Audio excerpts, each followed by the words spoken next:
business, about unlocking, about restrictions. My view on it at this moment in time, and how we've obviously think what people want is consistent messaging and a clear pathway, accepting that there is obviously that undulation and those obstacles that have been appearing with variants and such thing. But I think we've now got to the time with an incredible vaccination programme. The vulnerable and most people actually in this country now double vaccinated, and obviously we've now got it open, the vaccination to every single adult, that we need to now probably be bold and use the Prime Minister's words, learn to live with COVID. That's where I'm at. I think we need to open that conversation up in the business community, but also in communities in general.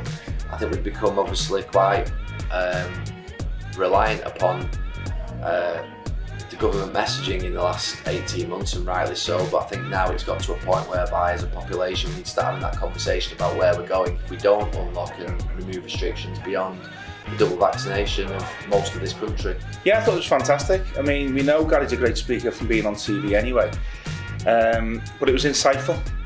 He shares the same opinions of what I've got with coming back after COVID, with business, so it was warming to hear what he had to say.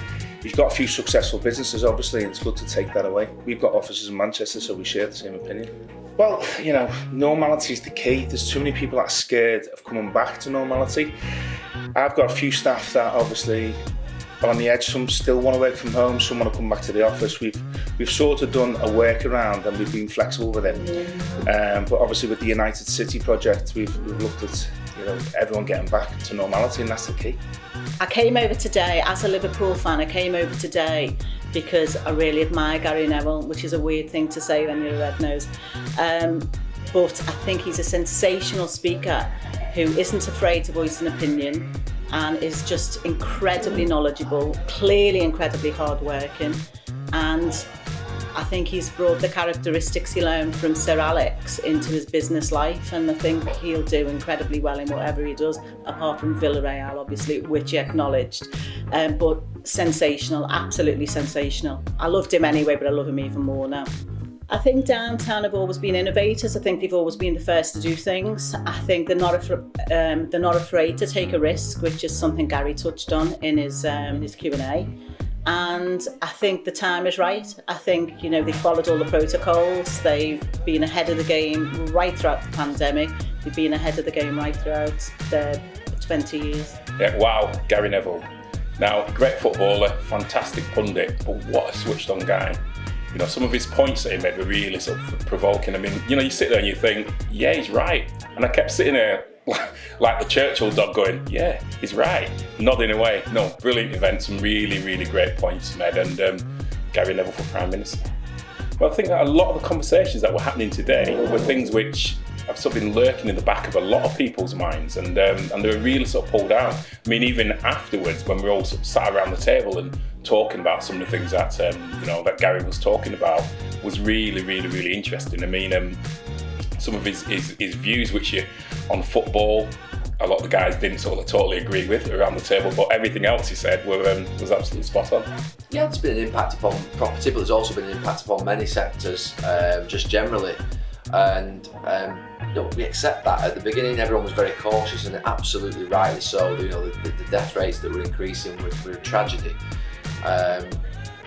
But we're now in a situation whereby we know a lot more about COVID. We know a lot more about the impact. We know a lot more about the actual cure for it in terms of the vaccination program, or the prevention, should I say.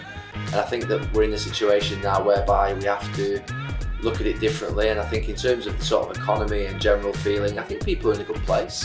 I think they just need that confidence and that ability to know what's coming next, and that sort of consistency.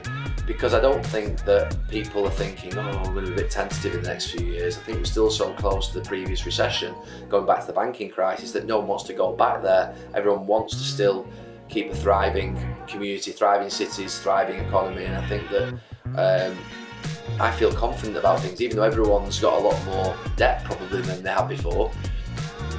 I think people are still in good spirits, but I think another winter lockdown really would demoralise a lot of people and a lot of businesses, and it would struggle to recover, I think. I see it very positively in the next 12 to 18 months, I really do. I feel positive generally in life. It's a good thing. I think, you know, that maybe comes from my Manchester United experiences, because I had a good one there.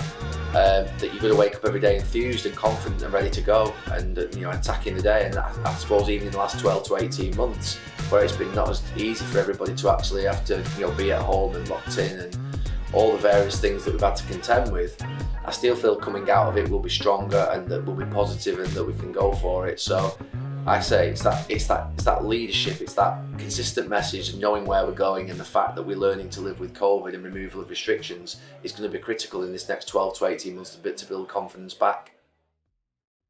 Thank you. Excellent. Thank you so much. Thanks for your time. If you enjoyed that video, then please subscribe to our YouTube channel on the link below, and be among the first to get to listen to all the latest interviews through the Downtown Den.